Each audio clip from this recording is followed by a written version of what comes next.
spaghetti ng McDo. Mas marami kaysa sa Jollibee.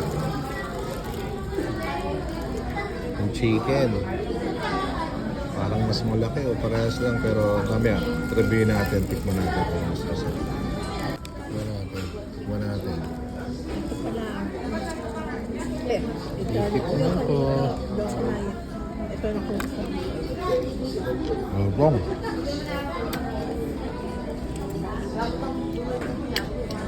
Parang mas gusto ko na siya kaysa Chicken Joy. Yung spaghetti nila may hotdog na rin. Hindi ko lang matitikman ulit. Tikman natin.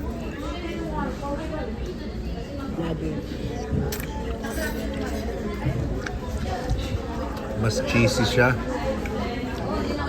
Mas cheesy kaysa ron sa Jollibee spaghetti na parang malakas yung lasa ng ketchup nun eh. Mas cheesy to. Tsaka mas marami, ayan. Bottom line, yung fried chicken ng McDonald's is getting there. Sarap na siya.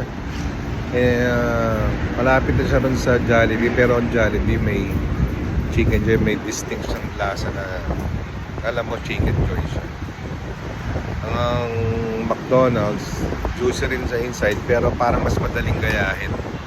Sa Jollibee na lasa mahirap gayahin. Sa spaghetti, as usual, spaghetti Pinoy, cheesy na matamis. Yun ang panlasa natin na dapat nila ng spaghetti. Pero mas cheesy sa Jollibee, mas malaki ang serving. So, yun lang.